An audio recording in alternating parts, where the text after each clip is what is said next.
প্রশান্ত মহাসাগরের বুকে ভাসমান এক মহাদেশ, যেখানে লাল মরুভূমির রহস্য পাহারা দেয় সোনালী সৈকতের স্বপ্নকে। কোথাও ক্যাঙ্গারুর লাফ, কোথাও কোথাও আদিবাসীদের অদ্ভুত ধ্বনি। এমনই এক বৈচিত্র্যের দেশ অস্ট্রেলিয়া। পৃথিবীর সবচেয়ে প্রাচীন ভূমি, সবচেয়ে ছোট মহাদেশ আর সবচেয়ে বড় দ্বীপ, এই তিন পরিচয়ে ভরা অস্ট্রেলিয়ার গল্প শুধু প্রকৃতির নয়, মানব সভ্যতা, সংস্কৃতি এবং আধুনিকতার এক অনবদ্য মিশ্রণ। আজকে জানব অস্ট্রেলিয়া দেশের মানুষের জীবন ব্যবস্থা, জানব অস্ট্রেলিয়া দেশের প্রাচীন ইতিহাস, জানব অস্ট্রেলিয়ার সবচেয়ে খারাপ দিকগুলো কি।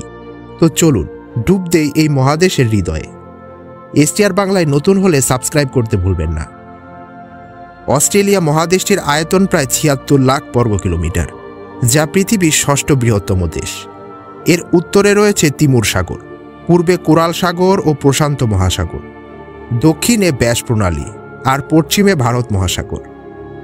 দেশটির প্রায় ৩৫% এলাকা মরুভূমি, যার মধ্যে রয়েছে বিখ্যাত আউটব্যাক অঞ্চল। এখানে লাল বালির টিলা, বিশাল আকাশ আর দুর্বল প্রাণীর আবাসস্থল। এখানে অবস্থিত উলুরু বা আয়ার্স রক, যা আদিবাসীদের জন্য একটি পবিত্র জায়গা। অস্ট্রেলিয়ার ভূখণ্ডে দুটি প্রধান ভৌগোলিক অঞ্চল লক্ষ্য করা যায়, যার একটি হচ্ছে আউটব্যাক। আউটব্যাকের জীবনধারা অত্যন্ত কঠিন। প্রায় ৫০ ডিগ্রি সেলসিয়াসের তাপমাত্রা এবং প্রায় জনশূন্যতা সত্ত্বেও এখানকার মানুষ প্রকৃতির সঙ্গে লড়াই করে টিকে থাকে। অন্যদিকে অস্ট্রেলিয়ার পূর্ব উপকূলে রয়েছে গ্রেট ডিভাইডিং রেঞ্জ পর্বতমালা, যা দেশটির জলবায়ু ও নদী প্রবাহকে নিয়ন্ত্রণ করে। এই পর্বতমালা অস্ট্রেলিয়াকে উপকূলীয় ও অভ্যন্তরীণ অঞ্চলে বিভক্ত করেছে। এই দেশে রয়েছে মাউন্ট কাজিয়াস্কো, যা প্রায় ২২২৮ মিটার। এটি এখানকার সর্বোচ্চ শৃঙ্গ, যা শীতকালে এলে পুরোপুরি তুষারে ঢেকে যায়। এইখানে আছে গ্রেট বিয়ার রিফ, যা পৃথিবীর সবচেয়ে বড় প্রবাল প্রাচীর, যা মহাকাশ থেকেও দেখা যায়। এটি অস্ট্রেলিয়ার জীববৈচিত্র্যের এক অনন্য নিদর্শন। ২৩০০ কিলোমিটার দীর্ঘ এই রিফে প্রায় ৬০০ ধরনের প্রবাল, ১৬২৫ প্রজাতির মাছ এবং ৩০ প্রজাতির তিমি ও ডলফিন বসবাস করে। পশ্চিম অস্ট্রেলিয়ায় রয়েছে বিশাল মরুভূমি ও খনিজ সম্পদের ভাণ্ডার। পিলবারা অঞ্চলে লাল পাথরের গিরিখাত এবং ক্যারিজোনিয়ার ন্যাশনাল পার্ক। এই দেশ যেন রহস্যপ্রেমী এবং অ্যাডভেঞ্চার সিকারদের জন্য এক স্বর্গ। অস্ট্রেলিয়ার প্রাচীন ইতিহাসের দিকে তাকালে দেখা যায়, অস্ট্রেলিয়ায় মানুষের বসবাসের ইতিহাস প্রায় ৬৫,০০০ বছর পুরনো। এই অঞ্চলের প্রথম আদিবাসীরা ছিলেন অ্যাবরজিনাল এবং টরেস স্ট্রেট আইল্যান্ডস। তারাই পৃথিবীর সবচেয়ে পুরনো বিদ্যমান জনগণ। তাদের জীবনযাত্রা এবং সংস্কৃতি একেবারেই অনন্য। অ্যাবরজিনাল জনগণ বিশ্বাস করতেন যে এই পৃথিবী এবং তার সমস্ত জীব তাদের পূর্বপুরুষদের দ্বারা গঠিত, যা ড্রিম টাইম নামক ধারণার ভিত্তি। এই ড্রিম টাইম তাদের জীবন এবং ঐতিহ্যের মূল ভিত্তি ছিল। তারা বিশ্বাস করতেন যে পৃথিবী এক বিশাল আত্মা, যেখানে প্রকৃতি, জন্তু এবং সমুদ্রের সঙ্গেও যোগাযোগ করা যায়। অ্যাবরজিনালদের জীবনে গুহাচিত্র, পাথর, কাঠের কাজ এবং বিভিন্ন রীতিনীতি খুবই গুরুত্বপূর্ণ ছিল। পৃথিবী জুড়ে তাদের অনেক গুহাচিত্রের প্রমাণও পাওয়া গেছে। অস্ট্রেলিয়ায় প্রথম ইউরোপীয় আগমন ঘটে ১৬০৬ সালে। যদিও ডাচরা প্রথমে ভূখণ্ডে পদার্পণ করে, কিন্তু তারা কখনো স্থায়ী বসতি করতে পারেনি। ১৭৭০ সালে ব্রিটিশ নাবিক জেমস কুক অস্ট্রেলিয়ার পূর্ব উপকূলে পৌঁছান এবং এটি ব্রিটিশদের জন্য একটি উপনিবেশ হিসেবে দাবি করেন। ক্যাপ্টেন জেমস কুকের আগমনের পর ব্রিটিশরা অস্ট্রেলিয়াতে আদিবাসীদের অধিকারকে অস্বীকার করেছিল। উপনিবেশকারীরা জমি দখল করে, জলাশয় দূষিত করে এবং রোগ ছড়িয়ে দেয়, যার ফলে অস্ট্রেলিয়ার প্রাচীন আদিবাসীদের সংখ্যা প্রায় ৯০% কমে যায়। স্টোলেন জেনারেশন ১৯১০ সাল থেকে ১৯৭০, এ যেন এক বেদনাদায়ক অধ্যায়, যেখানে আদিবাসী শিশুদের জোর করে পরিবার থেকে আলাদা করে শ্বেতাঙ্গ পরিবারে এবং প্রতিষ্ঠানে রাখা হতো। এটি ছিল অস্ট্রেলিয়ার ইতিহাসের এক কালো দাগ। ১৭৮৮ সালে প্রথম ব্রিটিশ কয়েদিদের পাঠানো হয় এই অস্ট্রেলিয়াতে। এটি ছিল এক অদ্ভুত উপনিবেশ গঠনের প্রক্রিয়া। ব্রিটেন তখন বেশ কিছু সামাজিক সমস্যায় জর্জরিত ছিল, বিশেষত কয়েদি সমস্যা। তাদের জন্য একটি নতুন কলোনি গড়ে তোলার উদ্দেশ্যে এই কয়েদিদের অস্ট্রেলিয়ায় পাঠানো হয়। তারা সিডনি হারবারে পৌঁছায় এবং সেখানে একটি নতুন শহরের ভিত্তিপ্রস্তর স্থাপন করে। একসময় ব্রিটিশরা স্থানীয় আদিবাসী জনগণদের সঙ্গে সংঘর্ষে জড়িয়ে পড়ে স্থানীয় জনগণের বিরুদ্ধে সংঘাত, যুদ্ধ এবং মৃত্যুর ঘটনা ঘটতে থাকে। 1901 সালে অস্ট্রেলিয়া প্রথম ব্রিটিশ উপনিবেশ হতে একটি স্বাধীন দেশ হিসাবে আত্মপ্রকাশ করে।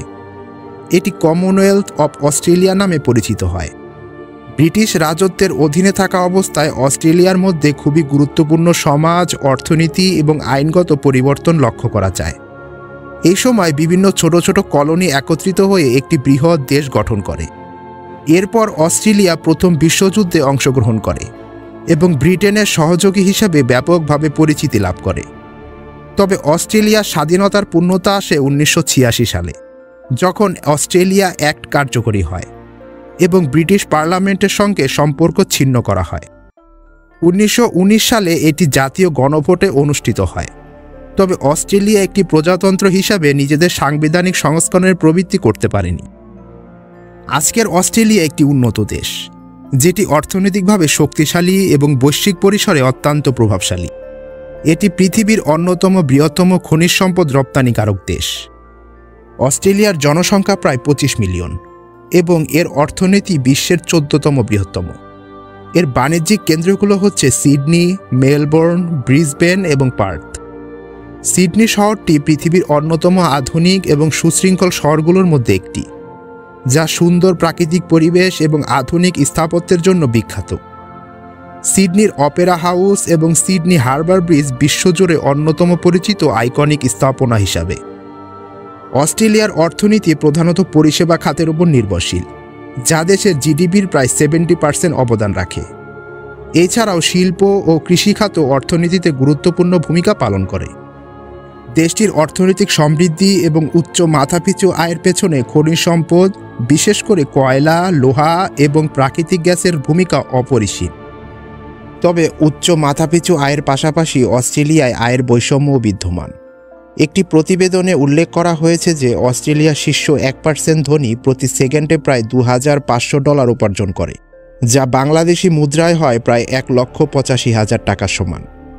এছাড়াও এই ধনীরা প্রায় 1% জনগোষ্ঠী, যারা গত এক দশক ধরে 50% জনগণের চেয়ে 10 গুণ বেশি সম্পদ সংগ্রহ করে চলেছে। অস্ট্রেলিয়া পৃথিবীর একমাত্র মহাদেশ যেখানে দেখা মেলে ক্যাঙ্গারু, কোয়ালা। এছাড়াও এখানে আছে ডিঙ্গো, যা একটি বন্য কুকুর, এমু পাখি এবং প্লাটিপাসের মতো অনন্য প্রাণী। অস্ট্রেলিয়া বিশ্বের অন্যতম সাপের রাজ্য হিসেবেও পরিচিত, যেখানে একাধিক বিষাক্ত এবং বিরল সাপের প্রজাতি দেখা মেলে। এখানে প্রায় 170টিরও বেশি সাপের প্রজাতি রয়েছে, যার মধ্যে অনেকগুলো বিষাক্ত এবং মানুষের জন্য বিপজ্জনক। অস্ট্রেলিয়ার সোলার এনার্জি ও জল সংরক্ষণের অগ্রগামী, তবে কয়লা রপ্তানির মতো বিতর্কিত নীতিও রয়েছে এই দেশে।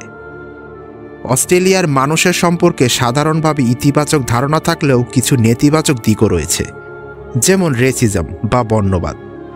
অস্ট্রেলিয়ায় কিছু ক্ষেত্রে বর্ণবাদের অভিযোগ শোনা যায়, বিশেষ করে আদিবাসী জনগোষ্ঠীদের প্রতি। আফ্রিকান ও মধ্যপ্রাচ্যের অধিবাসীদের প্রতি নেতিবাচক মনোভাব দেখা যায় এই দেশে। অনেক অস্ট্রেলিয়ান কথা বলার সময় বেশ সরাসরি ও খোলামেলা হন, যা কিছু সংস্কৃতির মানুষের কাছে অত্যন্ত অপমানজনক মনে হতে পারে। এছাড়াও এই দেশে রয়েছে মদ্যপান সংস্কৃতির মতো কালচার। অস্ট্রেলিয়ায় মদ্যপান খুবই স্বাভাবিক ব্যাপার এবং অনেকে অতিরিক্ত মদ পান করেন, যা সামাজিক ও স্বাস্থ্যগত সমস্যার সৃষ্টি করতে পারে। এছাড়াও রয়েছে অস্ট্রেলিয়ার অভিবাসন নীতি। এই দেশের অভিবাসন নীতি খুবই কঠোর, বিশেষ করে শরণার্থীদের জন্য। অনেকে অভিযোগ করেন যে সরকার শরণার্থীদের প্রতি অমানবিক আচরণ করে। অস্ট্রেলিয়া এক দেশ যেখানকার ইতিহাস এবং প্রকৃতি এক অপূর্ব মিশ্রণ। এই মহাদেশের প্রতিটি কোণ থেকে এমন কিছু অদ্ভুত ঘটনা ও রহস্য উদ্ভূত হয়েছে, যা সময়ের সাথে সাথে আরও বেশি আকর্ষণীয় হয়ে উঠেছে। অস্ট্রেলিয়া সম্পর্কে আপনার কোনো মতামত থাকলে অবশ্যই কমেন্ট সেকশনে জানান। দেখা হচ্ছে পরের এপিসোডে।